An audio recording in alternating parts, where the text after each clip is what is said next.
Assalamualaikum warahmatullahi wabarakatuh.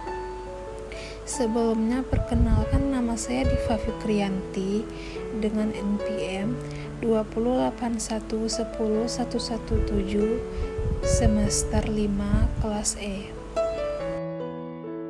Di sini saya memenuhi tugas individu proposal dengan mata kuliah Seminar Psikologi Islam dengan dosen pengampu Bapak Syahri Ramadan, SPSI, MSI.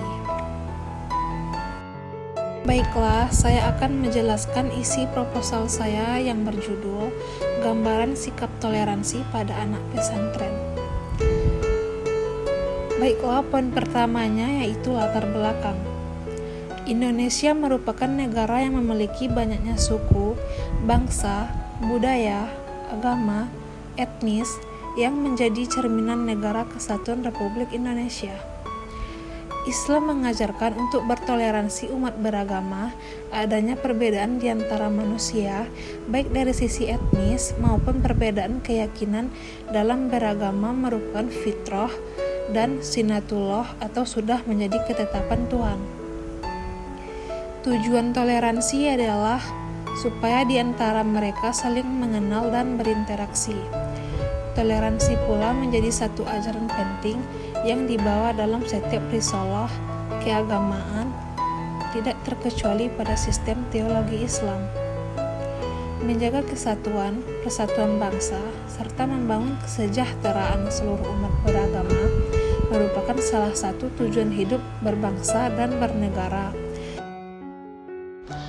Hal tersebut sesuai dengan semboyan bangsa Indonesia, yaitu Bhinneka Tunggal Ika, yang berarti berbeda-beda tetapi tetap satu yang terdapat dalam Pancasila.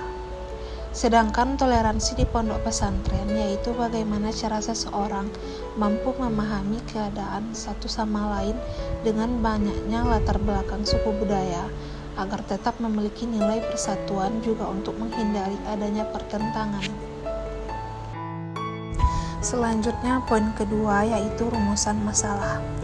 Yang pertama, bagaimana gambaran sikap toleransi pada anak pesantren.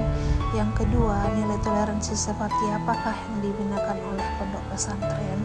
Yang ketiga, apa saja aspek-aspek toleransi beragama. Yang keempat, apa saja faktor-faktor yang mempengaruhi toleransi beragama. Selanjutnya, poin ketiga yaitu tujuan penelitian. Yang pertama, untuk mengetahui bagaimana gambaran sikap toleransi pada anak pesantren. Yang kedua, untuk mengetahui nilai-nilai toleransi apa saja yang dibinakan oleh pondok pesantren. Yang ketiga, menjelaskan kegiatan harian para santri di pesantren membentuk sikap toleransi beragama. Selanjutnya, poin keempat yaitu manfaat penelitian. Yang pertama, ada manfaat teoritis. Dalam penelitian ini diharapkan dapat berkontribusi secara ilmiah mengenai perintah Allah SWT untuk bertoleransi antar dan intern umat beragama yang memiliki kaitan dengan sikap toleransi pada anak pesantren, sehingga kemudian dapat digunakan sebagai landasan penulis selanjutnya dengan topik yang sama. Yang kedua, ada manfaat praktis. Yang pertama, kegunaan bagi jurusan. Kegunaan bagi jurusan psikologi ialah dengan menerapkan sikap toleransi pada sesama dan mahasiswa bisa saling berinteraksi dengan mempererat tali persaudaraan dan bersikap saling menghargai perbedaan antara satu sama lain tanpa melihat latar belakang masing-masing. Yang kedua, kegunaan bagi masyarakat. Kegunaan bagi masyarakat ialah menciptakan kedamaian untuk saling menghargai satu sama lain dan membuka pandangan terhadap orang yang berbeda dan menguatkan rasa nasionalisme sehingga dapat menghormati hak setiap orang dengan mendukung atau mensupport pilihan masing-masing. Selanjutnya, poin kelima yaitu teori. Menurut Ahmad Maskur, toleransi berasal dari bahasa Latin tolerar, artinya menahan diri, bersikap sabar, membiarkan orang berpendapat lain, dan berhati lapang terhadap orang-orang yang memiliki pendapat berbeda. Sikap toleran tidak berarti membenarkan pandangan yang dibiarkan itu, tetapi mengakui kebebasan serta hak-hak asasi para penganutnya. Menurut Ajat Sudrajat, padanan kata toleransi dalam bahasa Arab adalah kata tasamuh. Dalam bahasa Arab berarti membiarkan sesuatu untuk dapat saling mengizinkan dan saling memudahkan. Menurut Zamakhsyari Dofir, santri yaitu murid-murid yang tinggal di dalam pesantren untuk mengikuti pelajaran kitab-kitab Islam klasik yang pada umumnya terdiri dari dua kelompok santri, yaitu santri mukim dan santri kalong. Selanjutnya, poin ke-6 yaitu metode penelitian. Yang pertama, jenis penelitian adalah kualitatif deskriptif. Yang kedua, pendekatan yang digunakan yaitu fenomenologi. Yang ketiga, subjek penelitian. Sebagai informan adalah narasumber yang dapat memberikan informasi, yaitu sebanyak 2 orang yang terpacu kepada pengasuh pondok pesantren dan santri. Sebagai subjek penelitian, informan diharapkan memberikan informasi yang akurat. Yang keempat, lokasi penelitian, yaitu berada di pondok pesantren Al-Kausar Pekanbaru.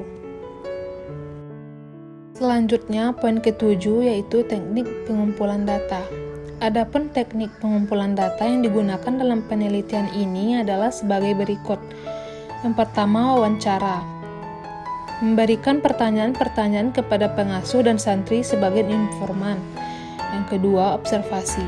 Metode observasi non-partisipan. Yang ketiga, dokumentasi.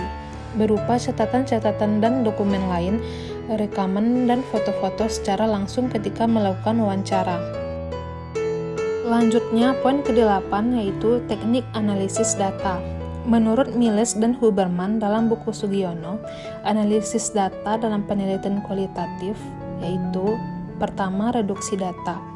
Merangkum, memilih hal-hal yang pokok, memfokuskan pada hal-hal yang penting. Yang kedua, penyajian data dalam bentuk tabel, grafik, flowchart, piktogram, dan sejenisnya. Yang ketiga, penarikan kesimpulan. Perumusan masalah dalam kualitatif masih bersifat sementara dan akan berkembang setelah penelitian berada di lapangan.